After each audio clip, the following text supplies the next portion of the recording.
Eleanor, Ellie Thompson's weathered leather jacket, looked completely out of place amid the polished military vehicles lined up outside Charleston Air Force Base at 6:30 a.m. on what would go down as the most extraordinary Tuesday in aviation history.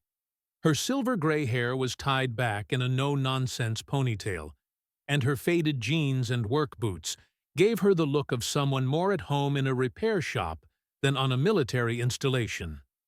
The thick South Carolina humidity already hung in the air like a wet blanket, and dark clouds loomed on the horizon, promising the kind of weather that grounded planes and sent even the hardiest indoors. Security specialist Marcus Webb barely lifted his head from his post as Ellie approached the main gate, his face set in the practiced indifference of someone who dealt with lost civilian contractors on a weekly basis. Most arrived looking confused, overwhelmed by the layers of military procedure.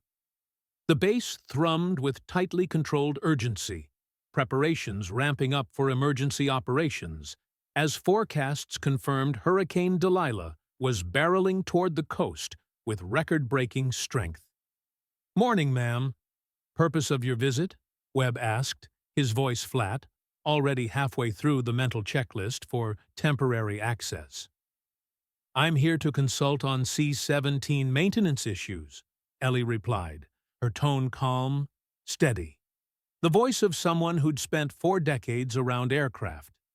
She rifled through a scuffed leather purse and handed over a set of consultant credentials, identifying her as a retired mechanic from a civilian cargo operation. The base had requested help with aging systems on a few aircraft, and Ellie was the response.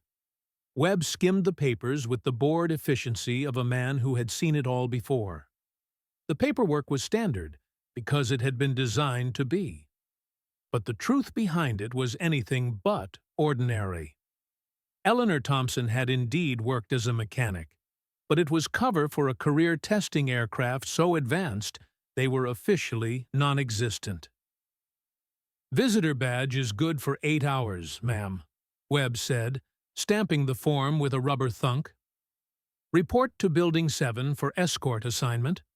Mind the weather advisories. We're expecting rough conditions later." He handed back the badge without fanfare, already dismissing her as just another box checked. To him, she was an elderly contractor with more wrinkles than relevance. Ellie clipped the badge to her jacket with fingers roughened by years of hands-on labor. What Webb couldn't see was that those same hands had once flown cutting-edge aircraft at the bleeding edge of human innovation. The faint tremor he likely chalked up to age was, in fact, adrenaline. Ellie was stepping back into a world she never truly left. The walk to Building 7 took Ellie past the towering hangars where C-17 Globemaster IIIs sat like slumbering giants. Each transport aircraft stretched over 170 feet in length, with wings nearly as wide, their cavernous interiors capable of carrying everything from disaster relief pallets to armored vehicles.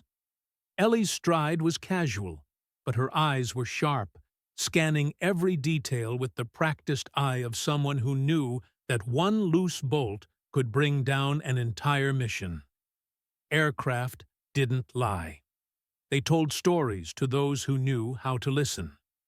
Master Sergeant Rico Valdez stepped out of Hangar Charlie just as Ellie reached the maintenance office. His flight suit was adorned with patches marking years of service, and his posture suggested the weight of responsibility borne by someone used to holding things together when they were falling apart. The sight of an elderly woman heading his way triggered a reflexive wariness, the sort of guardedness common in technicians who'd spent years proving they knew better than outside consultants.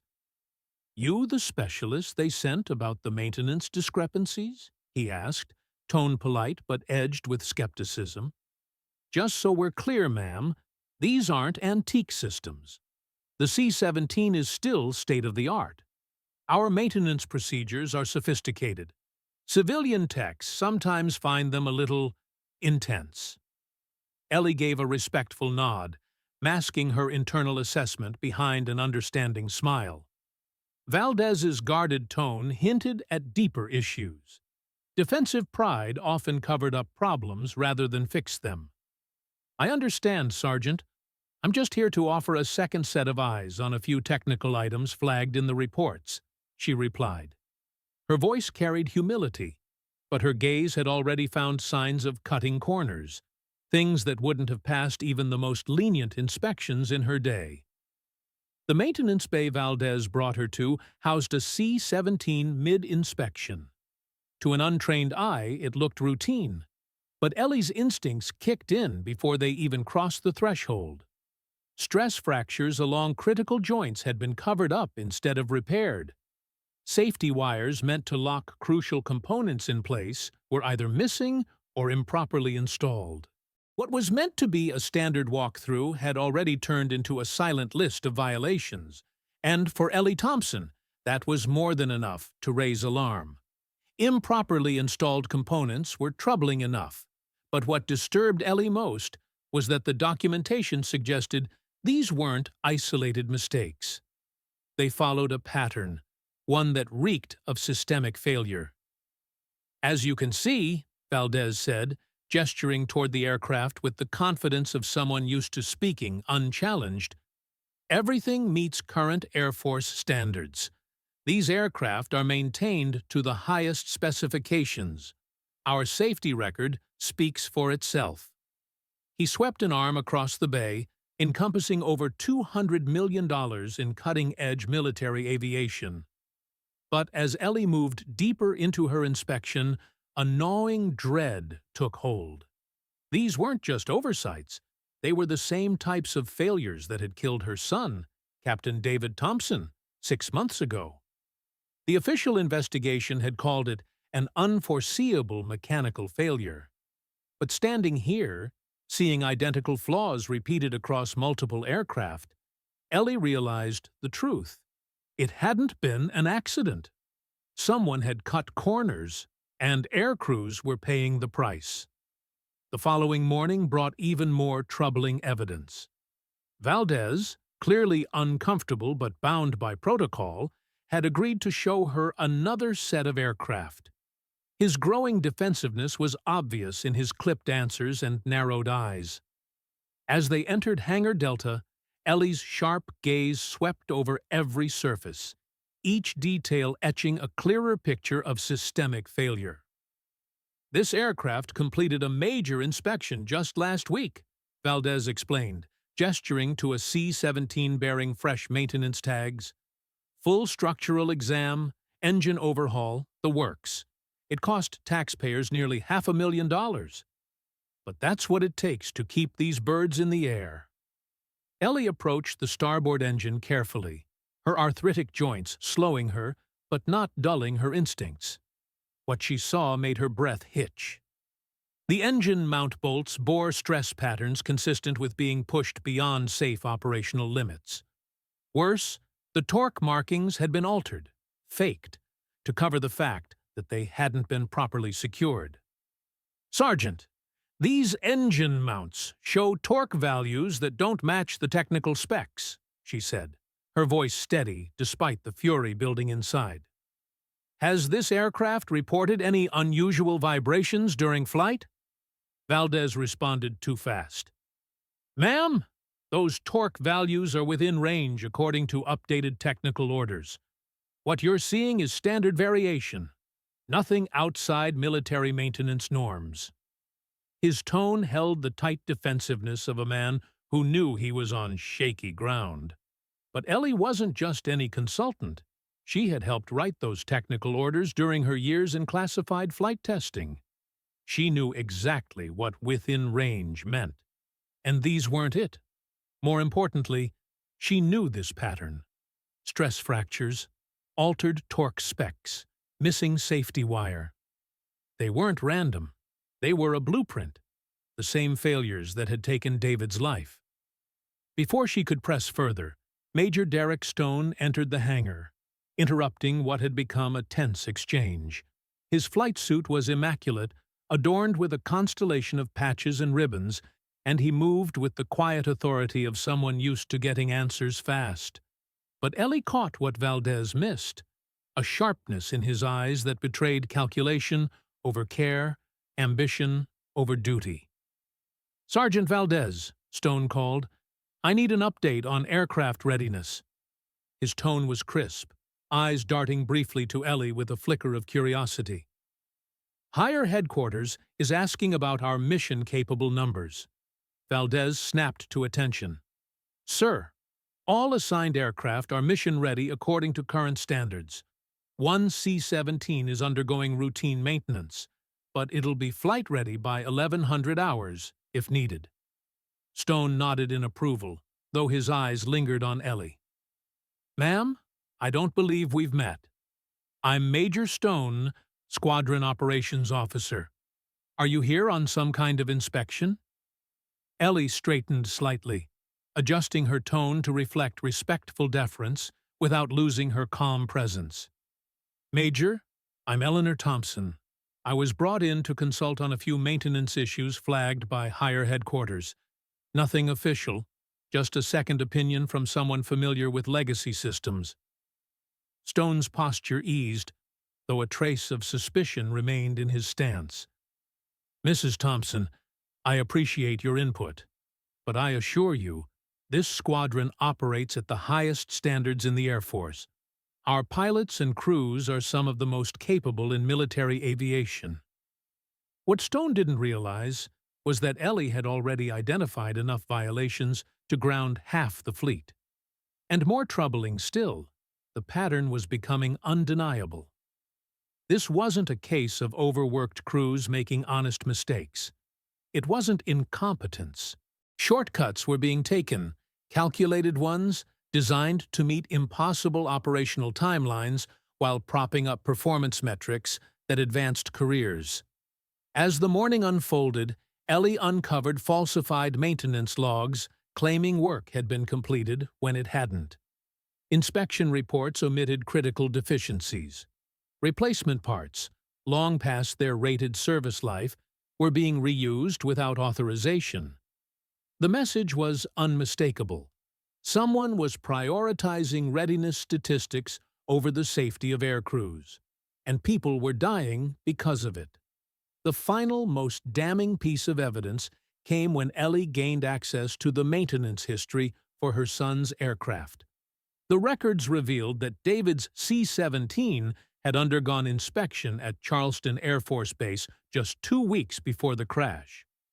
The approval for return to service bore Major Stone's signature, despite documented faults that should have grounded the aircraft immediately. Her son hadn't died in an accident. He'd been lost to carelessness disguised as efficiency. By Wednesday morning, Hurricane Delilah had intensified far beyond projections, transforming into what forecasters now warned could be the most devastating storm to hit the South Carolina coast in decades. Inside the base's Emergency Operations Center, controlled chaos reigned. Meteorologists issued increasingly grim updates. Sustained winds now exceeded 140 miles per hour, and the storm's unexpected acceleration meant forward units previously slated for standard evacuation now faced imminent disaster. Ellie maintained her cover in an unassuming corner of the operations floor, quietly absorbing the escalating situation. Her investigation had confirmed everything she feared about the base's maintenance practices, but accusations alone wouldn't be enough. She needed evidence that would hold up in a court-martial, not just in her own conscience. At the center of the command activity stood General Patricia Hayes, her demeanor ironclad as she absorbed reports from across the region. "We've got 12 M1 Abrams tanks and their crews stranded at Forward Operating Base Ranger," she announced, voice crisp and steady. "That's nearly $50 million in hardware. And more importantly, 60 personnel who won't survive the hurricane's full force without evacuation." The senior meteorology officer stepped forward, his expression grave. "General, we've got a 90-minute weather window. After that, winds exceed aircraft safety limits, and visibility drops to 0. If we're going to move, it has to be now. Major Stone didn't hesitate. He stepped forward with the swagger and assertiveness that had propelled him through the ranks. General Hayes, I'll take the mission. My crew's flown under extreme conditions before. We know the risks, and the C-17 can carry the load. We'll get them out before the window closes. Ellie felt her breath catch. She had examined the very aircraft Stone planned to fly, knew it wasn't fit for routine operations, let alone flying into a hurricane. The hairline fractures in the wing spars, the loose engine mounts, the missing safety components. Each flaw was a potential failure point. Combined, they were a death sentence. Dr. Amanda Walsh, the base's lead flight engineer, stepped forward, her concern barely masked. General, the cargo weight distribution will already max out performance tolerances. Add in these weather variables, and we're operating beyond any safety threshold. Stone brushed the warning aside with the same dismissive confidence that had protected him so far. Dr. Walsh, high-risk missions demand high-risk decisions. The C-17 was built for this. We can fly it, if we stick to the plan. A heavy silence followed. 60 lives hung in the balance. On one side, a hurricane roaring toward the coast. On the other, an aircraft compromised by negligence and arrogance. General Hayes faced a career-defining decision. Ellie knew this was the moment. Her investigation had started as a personal crusade, a search for answers. But this was her chance to stop another tragedy before it happened. Stone's bravado couldn't disguise the truth. The aircraft wasn't airworthy, and under these conditions, the mission would almost certainly fail. She stepped forward, voice low but firm enough to cut through the charged air. "General Hayes," Ellie said, calm and certain, "I can fly it." The room exploded. 30 elite military professionals turned at once, shocked by the audacity of the statement. Aviators burst into laughter at the sight of an elderly civilian woman claiming she could succeed where even their most seasoned pilots had hesitated. Major Stone's laughter rang loudest, echoing across the operations center with the dismissive scorn military professionals often reserved for civilians who didn't grasp the gravity of what they were proposing. "Ma'am," Stone managed between bursts of laughter, "this is a C-17 Globemaster III, not a recreational aircraft. We're talking about flying 12 main battle tanks through hurricane-force winds with 0 visibility. That requires the highest level of military pilot training and years of heavy cargo experience." But as Ellie stood in the middle of the ridicule, her posture remained straight, her expression calm.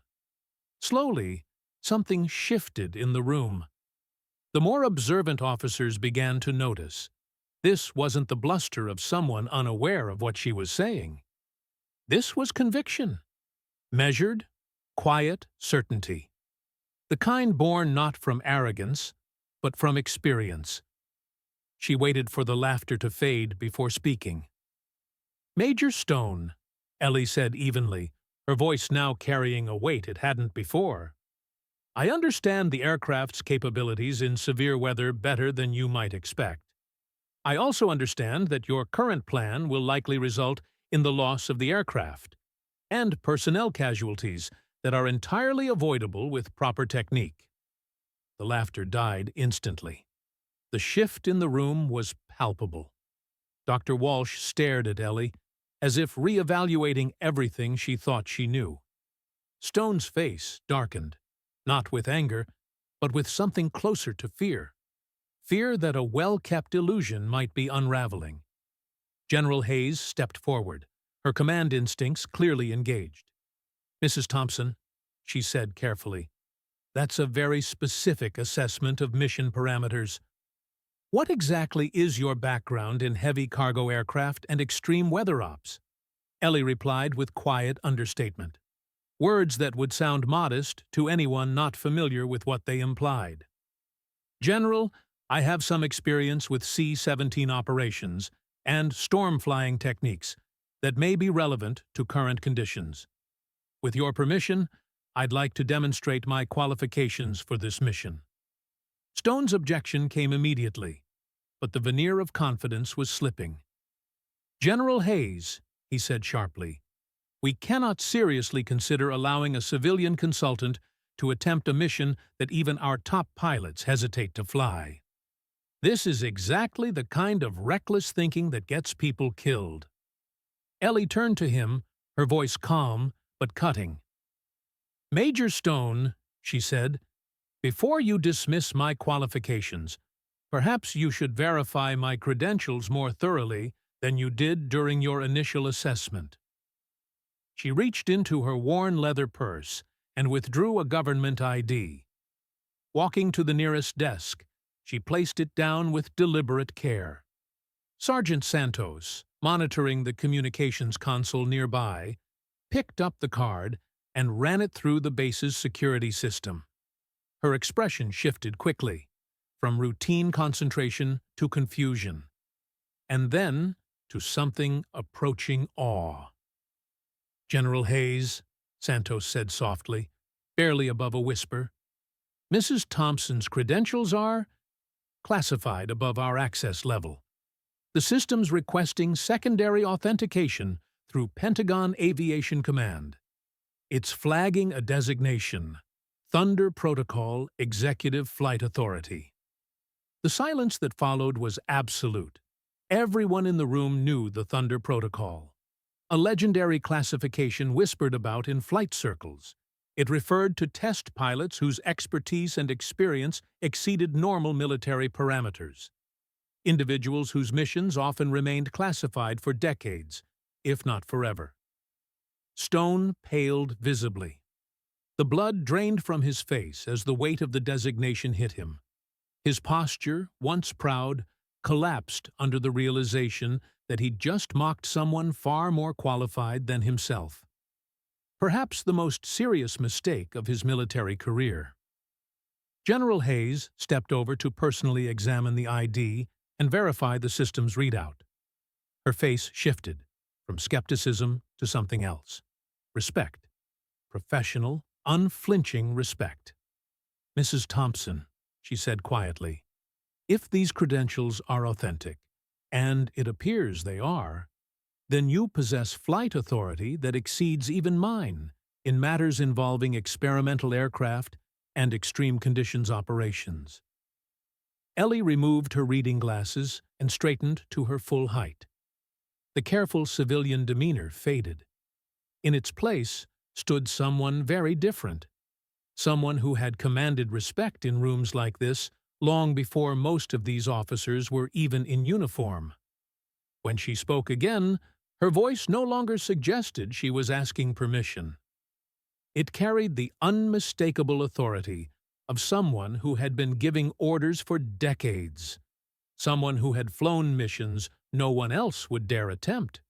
"General Hayes," Ellie said, her tone razor-sharp, "contact Pentagon Aviation Command and request immediate verification for Colonel Eleanor Thompson, designated call sign Thunder 7. Inform them that Thunder is requesting operational authority for emergency heavy cargo transport in extreme weather conditions." The transformation was stunning. The confused, quiet civilian consultant vanished. In her place stood a woman whose voice, posture, and authority commanded instant respect from everyone in the room. Her presence no longer asked for attention. It demanded it. Stone stared at her, the color draining from his face. Around him, the atmosphere shifted from one of mockery to stunned realization. Dr. Walsh's fingers trembled slightly as she keyed in the verification request, her earlier doubts dissolving in the presence of someone who might very well be one of the most legendary pilots in U.S. military history. The response from the Pentagon came back in under 2 minutes, direct and unequivocal. "Colonel Eleanor Thompson is authorized for all flight operations deemed necessary to protect American lives. All military personnel are instructed to grant her full cooperation under Thunder Protocol executive authority. General Hayes turned to her command staff, her voice measured but reverent. Ladies and gentlemen, you are in the presence of Colonel Eleanor Thompson, whose service record includes every heavy cargo transport record still used by the United States Air Force. She turned to Ellie. Colonel Thompson, what do you need from us? Ellie stepped toward the flight operations desk, her body language no longer restrained by her civilian cover.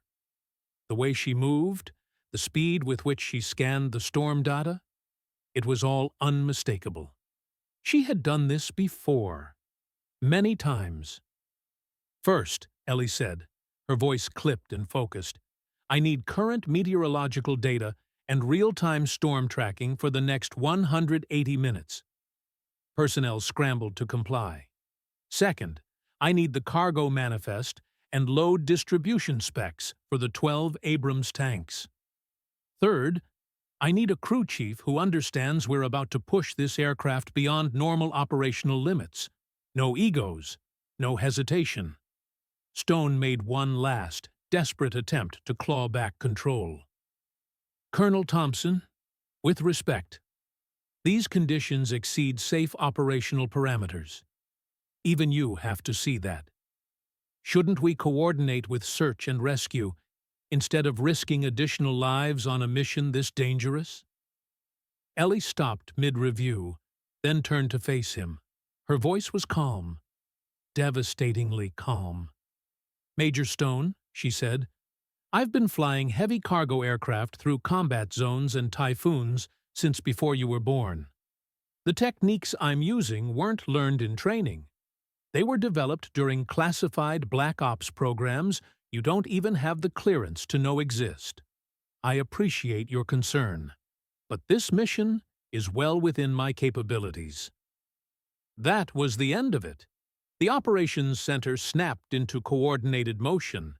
People who had mocked her less than an hour ago now fell over themselves to offer assistance, adjusting checklists, rerouting flight paths, and loading data into onboard systems. Ellie's mission prep proceeded with a precision and urgency that rivaled wartime deployment. Her pre-flight inspection was masterful.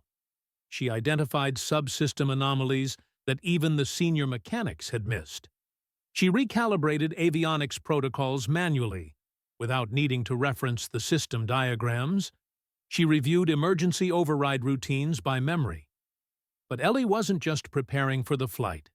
She was about to expose the truth.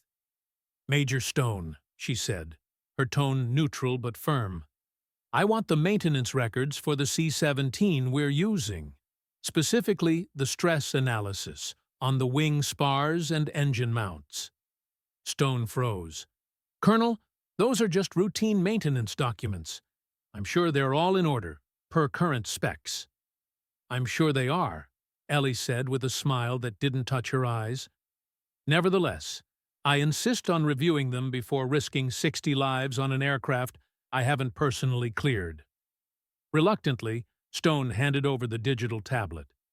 What Ellie found confirmed everything she feared.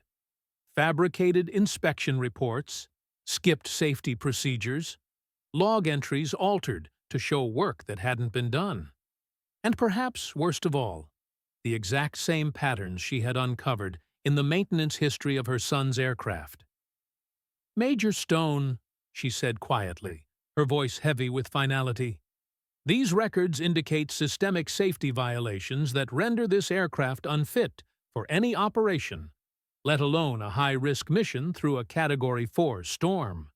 As pilot in command, I'm grounding this aircraft until proper repairs are completed. The operations center fell into stunned silence. Everyone understood. They were witnessing the unraveling of a conspiracy months in the making. And they were watching the man who'd orchestrated it fall apart in real time. Stone's face tightened, the lines of panic fully visible now. Colonel Thompson, you can't ground an operational aircraft over minor maintenance variations, he said, though his voice faltered. These aircraft meet all current Air Force specifications. No, Major, Ellie said, her voice now a scalpel. They meet your specifications, which differ significantly from Air Force standards. She turned to General Hayes. General Hayes, Ellie said firmly, holding up the damning maintenance records, I recommend an immediate investigation of maintenance practices throughout this command. The safety violations I've documented represent systemic negligence. Every aircrew in this squadron is at risk. General Hayes studied the records, her expression tightening as the full implications settled over her. Colonel Thompson, she asked cautiously, are you suggesting that Major Stone has been deliberately approving substandard maintenance to keep aircraft operational? Ellie didn't hesitate. Her voice remained calm, professional, but the undercurrent of steel was unmistakable. General, I am stating that Major Stone has systematically approved maintenance procedures that violate established safety protocols, and those violations contributed directly to the crash that killed Captain David Thompson 6 months ago. The room fell into stunned silence. Personnel who had been focused solely on the logistics of the rescue mission now realized they were witnessing the unraveling of a deadly internal failure, one that had cost lives. Eyes flicked from the records to Stone, whose expression revealed not surprise, but something worse: fear. The kind of fear that only comes when long-buried secrets are finally unearthed. Colonel Thompson, Stone began, but Ellie silenced him with a single raised hand. Major Stone, she said with absolute authority, you are relieved of operational duties, effective immediately, pending full investigation. She turned to General Hayes. I recommend a security escort for Major Stone and the immediate preservation of all maintenance logs and communications as evidence. Hayes didn't hesitate. Sergeant Santos, alert security. Escort Major Stone to holding and begin lockdown of the maintenance servers. Now. The arrest unfolded with chilling efficiency. Stone offered weak protests, but, as the evidence mounted, Ellie's meticulous records, the inconsistencies in the maintenance logs, the similarities between this aircraft and the one that had taken her son's life, his denials crumbled. Security personnel escorted him out of the operations center while base investigators secured the digital systems that would form the foundation of his court-martial. Ellie took a deep breath, then turned back to the task at hand. General Hayes, we still have 60 personnel at risk. I recommend using C-17 tail number 445. It completed a full maintenance cycle last month under a command structure, I trust. The aircraft is airworthy, if flown with the right techniques. General Hayes nodded, her voice steady. Colonel Thompson, given the circumstances, I'm placing you in full operational command of the rescue. What do you need to ensure mission success? The preparation was swift and seamless. Ellie's pre-flight inspection was exhaustive. She checked hydraulic seals, stress points on the flaps, secondary fuel loop calibration, details most senior pilots never reviewed in person. Her understanding of the aircraft was encyclopedic. Nothing escaped her notice. Then came her briefing. Her analysis of the storm, Hurricane Delilah, was more accurate than the base meteorology reports. She described the wind shear patterns and outlined her flight strategy with the confidence of someone who had mapped hurricanes from inside their cores. Most striking, however, was her flight technique, tactics that weren't taught at the academy or in simulators. These were skills born of decades of experience in experimental and classified aircraft. Captain Lisa Rodriguez approached during final prep, her voice tentative but full of admiration. Colonel Thompson, I studied some of your maneuvers in advanced training, she said. I never imagined I'd see them used in an actual op. Is there anything we should be documenting for future pilot instruction? Ellie gave her a warm, respectful nod. Captain Rodriguez, The most important thing to understand is this. Aircraft are usually capable of far more than doctrine allows. But knowing when and how to push those limits, that comes only from experience. You can't learn that from textbooks. You earn it, one storm at a time. Rodriguez nodded, her awe apparent. The mission began. The C-17's takeoff was a feat of engineering and intuition combined. Rain lashed the fuselage. Crosswinds battered the wings at speeds topping 70 miles per hour. Most aircraft would have been grounded hours earlier, but under Ellie's hands, the transport moved like it belonged in the sky. Charleston Tower, this is Thunder 7 departing runway 18, Ellie said into her headset, requesting direct vector to landing zone Alpha. Her voice, calm and authoritative, echoed across every active radio channel. Controllers fell silent. Around the country, radar operators and Air Force flight staff listened in, aware they were witnessing something rare, the impossible being redefined. As the C-17 reached cruising altitude and angled toward the outer bands of Hurricane Delilah, Ellie executed storm navigation techniques unknown to any published manual. She skirted vertical shear columns by using wind vectors to her advantage, carving through the sky like a sculptor shaping chaos into grace. The storm thickened. Lighting forked around the aircraft as if trying to warn her away. She didn't flinch. She leaned in. Controllers on the ground reported radar intermittence and brief signal loss, only to watch with disbelief as her transponder reappeared precisely where it was supposed to be, her trajectory holding exactly as planned. At the edge of the landing zone, visibility had dropped to near zero. Wind gusts reached 90 miles per hour. Rain swept sideways across the tarmac. No one in their right mind would attempt a landing under those conditions. But Ellie did, and the tank crews stranded in the field. Soldiers who had already begun preparing for the worst looked up through the storm and saw it. The shape, the impossible silhouette. A C-17 Globemaster descending through the clouds like a myth-given form. Controlled, steady, real. They stood frozen in disbelief as the massive aircraft touched down in a hurricane, wheels skimming the flooded runway, the roar of reverse thrusters swallowed by the storm. Colonel Eleanor, Thunder 7. Thompson had arrived. Ellie's approach into the landing zone had looked like something from a science fiction film, a technological miracle stitched into the chaos of a hurricane. Her landing technique violated every regulation in the manual, but her execution was so flawless, no one watching could tell where innovation ended and impossible began. Using the hurricane's own winds, Ellie generated lift during critical approach phases, compensating for the immense cargo weight with aerodynamic strategies that existed nowhere in current military flight doctrine. She flew as though the storm itself was her co-pilot. Once on the ground, the loading of 12 M1 Abrams tanks began under extraordinary conditions. Rain pounded the tarmac.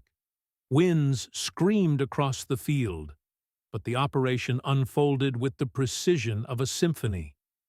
Ellie coordinated every movement from the cockpit, her voice calm and commanding across the aircraft comms. Loadmaster, this is Thunder 7. Monitor center of gravity continuously during loading. We are operating at maximum parameters. Any imbalance could result in unrecoverable control failure on takeoff. Even seasoned crew members moved with new urgency, driven not just by the storm, but by the awareness that they were working under the direction of a legend. The return flight was a masterclass in aviation under pressure. Hurricane Delilah had intensified, with wind speeds over 100 knots buffeting the aircraft. But Ellie kept the C-17 steady, riding the chaos like a creature born for it. She adjusted trim, speed, and angle of attack with uncanny instinct, avoiding shear zones and microbursts with maneuvers that felt more like ballet than aeronautics. Her course accuracy was so tight that air traffic controllers monitoring her from hundreds of miles away were stunned. Charleston Tower, Thunder 7, Ellie transmitted. Full cargo load. ETA 90 minutes. Requesting priority approach clearance and emergency services on standby. Her voice, calm, unshaken, gave everyone listening a sense of inevitable success. The landing at Charleston Air Force Base defied physics. The aircraft emerged from the storm like a ghost ship, engines throttled with perfect timing, landing gear deploying into a blast of rain and crosswinds that would have flipped lesser planes. Observers couldn't tell the moment the wheels touched down. The transition from sky to earth was seamless, unbelievable. As the engines wound down and unloading operations began, General Hayes approached, her uniform soaked, her expression awed. "Colonel Thompson," she said slowly, "you've just accomplished what our meteorologists classified as impossible. How do we even document this?" Ellie descended from the cockpit carefully. The adrenaline was fading, and arthritis reminded her that no skill could make a body younger than it was. But her voice remained steady. "Document it as a successful emergency evacuation conducted using advanced weather flying techniques," she replied. "The specifics are classified, but the results speak for themselves." What followed was not just a debriefing, it was the beginning of a reckoning. Ellie laid out her full investigation to military investigators now swarming Charleston. What had begun as an emergency flight had become the trigger for the exposure of a sprawling internal scandal. "Major Stone has been deliberately approving substandard maintenance," Ellie told them, her voice measured, "to maintain operation schedules that enhance his performance metrics. His negligence directly contributed to the crash that killed my son and 3 other airmen 6 months ago." The evidence she provided was not theoretical. It was comprehensive and devastating. Falsified inspection reports, safety checks signed off without being performed, aircraft approved for deployment despite known violations of airworthiness standards. It was more than negligence. It was a culture of cover-up, and Stone had been its architect. Faced with this, Stone's attempts to defend himself were laughable. Denials, half-truths, finger-pointing. None of it stood against Ellie's documentation. His career was over. But more importantly, lives that might have been lost in the future would now be spared. Because the rot had been exposed. Within weeks, investigations expanded beyond Charleston. Bases across the country, and eventually around the globe, were audited for similar violations. New maintenance protocols were implemented. Pilot training doctrines were updated. And most critically, command structures were reevaluated to ensure that no officer could manipulate the system the way Stone had. Ellie's mission became a case study at Air Force academies. Her flying techniques, her operational decisions under extreme conditions, her refusal to bow to bureaucracy, all of it became required reading. Excellence, it turned out, had no age, no gender, no uniform standard of appearance.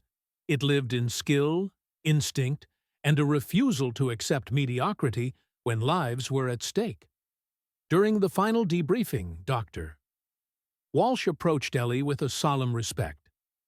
"Colonel Thompson," she asked, "the techniques you used during this mission, are they documented anywhere? Is there any way we can access them for training purposes?" Ellie looked at her, not with hostility, but with the quiet patience of someone who had spent decades being overlooked by people just like Walsh. "Doctor," she said softly, "the techniques I used were developed during classified test programs that don't exist in any manual. But what matters more than technique is the mindset. Respect your aircraft. Know your limits. Then find out how far you can safely push them." Dr. Walsh nodded slowly, understanding now what she had failed to see before. Ellie turned toward the hangar, where tank crews were gathering for a formal debrief. Officers saluted her. Technicians watched her with awe. Young pilots whispered her name like myth. She didn't need medals. She didn't need awards. Her son had died because a system failed. Now, that system was changing. And she had flown straight into the heart of a hurricane to make sure it would never fail again. The principles I used are rooted in classified test programs, Ellie told Dr. Walsh, but the core lessons can be adapted for current training curricula. I'll work with your staff to develop instructional materials that maintain operational security, while still enhancing pilot capabilities. 3 months after the hurricane rescue, the full scope of the corruption Ellie had uncovered sent shockwaves through the military aviation community. Major Stone was court-martialed and sentenced to 15 years in military prison for negligent homicide, conspiracy to violate safety regulations, and conduct prejudicial to good order and discipline. 12 other officers and senior NCOs were also prosecuted. Their roles in the maintenance cover-ups were proven beyond doubt, resulting in convictions that rocked command structures across multiple air bases. A civil lawsuit followed, leading to a $50 million settlement for the families of the air crews who had died in preventable crashes. No amount of money could bring them back, but for many, it was the first step toward acknowledgement and healing. Most importantly, the Air Force implemented sweeping reforms to its maintenance oversight protocols. Safety violations could no longer be buried beneath paperwork. Randomized audits were introduced. Whistleblower protections were strengthened. And Ellie's name became synonymous with accountability. Her son's death had not been in vain. Ellie returned to civilian life quietly, choosing solitude over ceremony. But there was peace in knowing that David's sacrifice had inspired lasting change. The memorial she had once struggled to design now had clarity. It would tell the full truth, not just about his courage, but about the system that failed him, and the mother who made sure it wouldn't fail others.